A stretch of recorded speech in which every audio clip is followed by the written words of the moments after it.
to that man, bro. I just had to cool off, right?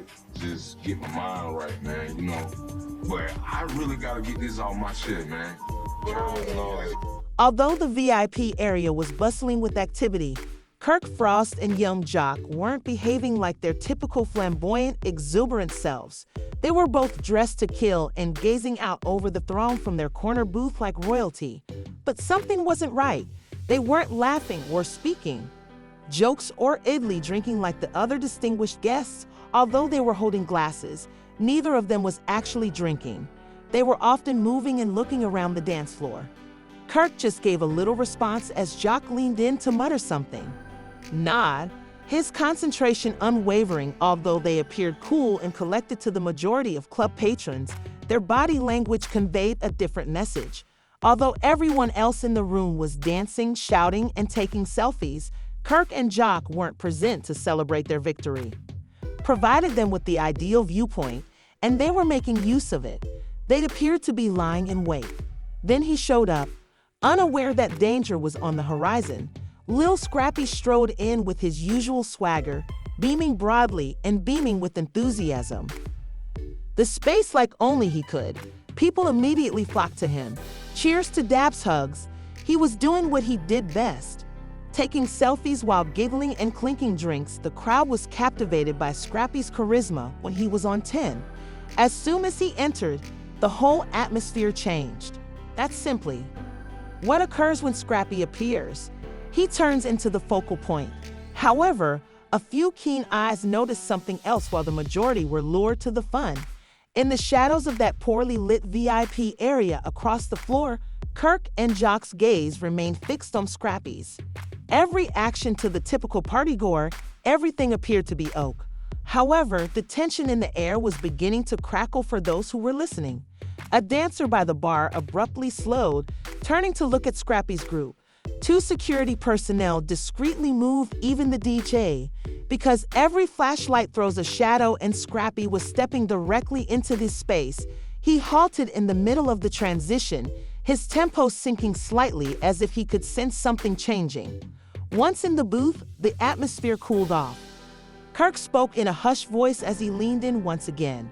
Harsh tone. Jock nodded, checked his phone, and then slowly turned to face Scrappy. There were no jokes or smiles, just a heavy, motionless gaze. Kirk followed Jock's modest nudge towards Scrappy, his gaze narrowing. They didn't blink. A waitress showed up with another round, but the energy stopped her cold for some reason. She put the bottle down carefully, remained silent, and left with slightly shaking hands. She could sense it too. The genuine ones in the room sensed something was going on, even if the camera phones weren't out yet. Those around the booth began to observe how motionless Kirk and Jock had become, like predators waiting for their prey. In the meantime, Scrappy continued to be seen making jokes with his crew. However, one of his boys leaned closer and spoke in his ear in a whisper. Tenacious. He stopped, glanced over his shoulder, and kept his gaze fixed on Kirk and Jock long enough for everyone to see the change. The wait was now over, and they were no longer merely observing. They were prepared. Man,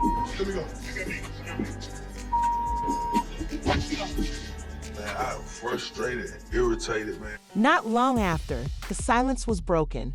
At long last, Kirk and young Jock stepped down from their VIP position and started to navigate the crowd.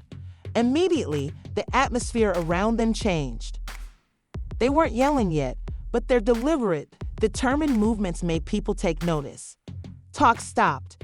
Near the middle of the dance floor, Scrappy was still in his element, joking and feeling good with his group, but he caught the movement and saw them approaching. The throng parted without anybody asking. He turned to face them, arms slightly out, attempting to maintain a neutral posture as they approached. "What's up?" he asked in a calm but circumspect tone. He spoke with curiosity and perhaps a note of caution, but neither Jock nor Kirk was grinning when they entered. No love, no dap. The distance between them shrank until they were almost shoulder to shoulder, too close for comforting. The heavy energy pulsating between them seemed to be fighting with the music, even though it was still booming. Then the shift began. The subtle tension suddenly turned into a harsh one. Jock initially leaned in, his voice low but cutting. "We heard you spoke a bit too recklessly lately, Scrap," but he didn't break his eye. "Reach out." The eyebrows on Scrappy's face altered, obviously taken by surprise. Kirk didn't wait for explanations, although he did pretend to be really perplexed when discussing what he had asked. He jumped right in. "You see what we mean?" Grinning in our faces while playing both sides, then executing your mouth while we're not there. Then Kirk took out his phone and brought it up in court as proof. The screen lit up with ready-made receipts. At that point, the actual gravity of the situation diminished. "You believe that this won't be returned to us?" The receipts were given to us. Once more, Jock plunged in. "You spent last week at that studio. Speaking crazily, do you believe that people are devoted to you?" "We received everything from them." After taking a brief look at the phone, Scrappy turned back to Kirk. "That's not even the entirety of the conversation. You guys are taking things out of context. I stated what I said, but you're trying to twist it."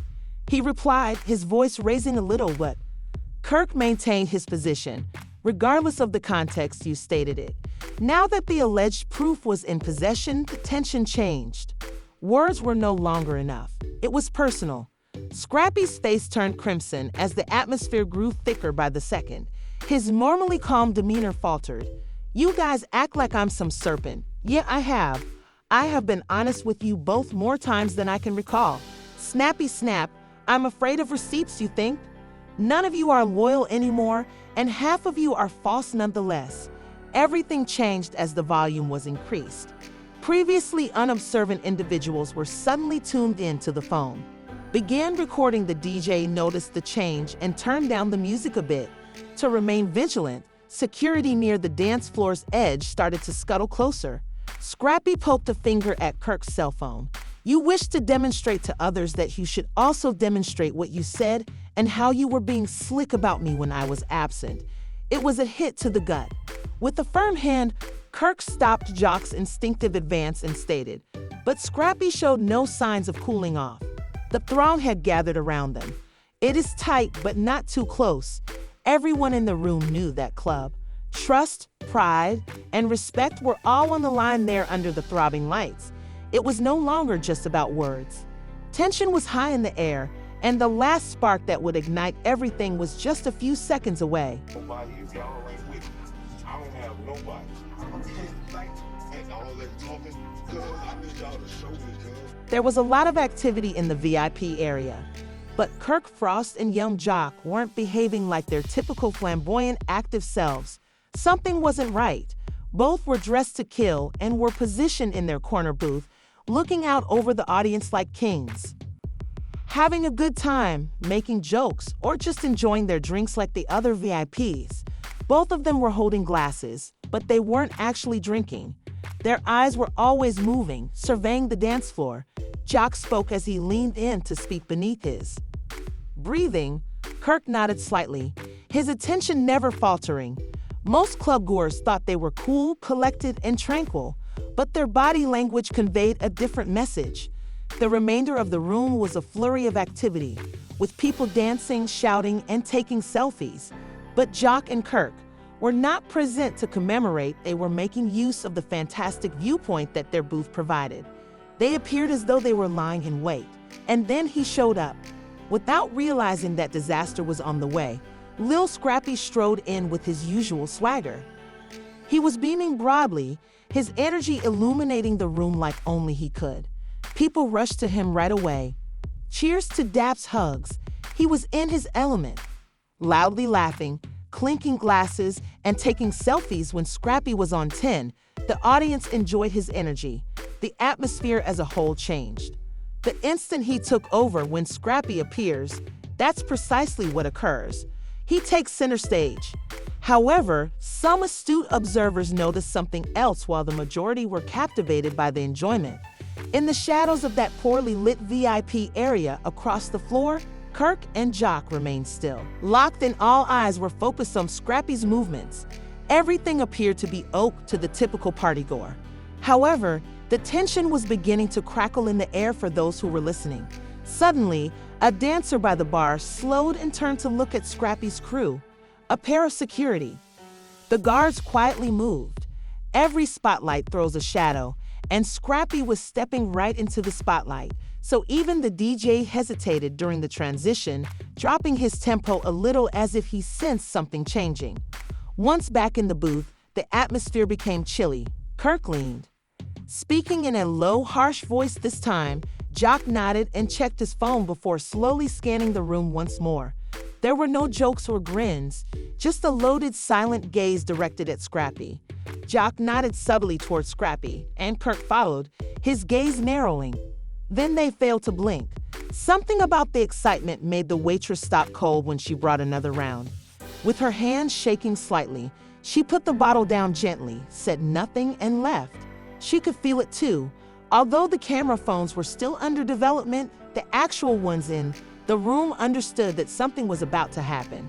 Nearby individuals began to see how motionless Kirk and Jock had become, like predators waiting for the ideal opportunity. Scrappy, meanwhile, continued to be seen making jokes with his crew. However, one of his boys then leaned in and something was whispered in his ear. For as long as it took for everyone to notice the change, Scrappy stopped and glanced over his shoulder, keeping his gaze fixed on Kirk and Jock. They were prepared, and the wait was now over. They were no longer only observing. Look at me. Here we go. Look at me. Man, I'm frustrated and irritated, man.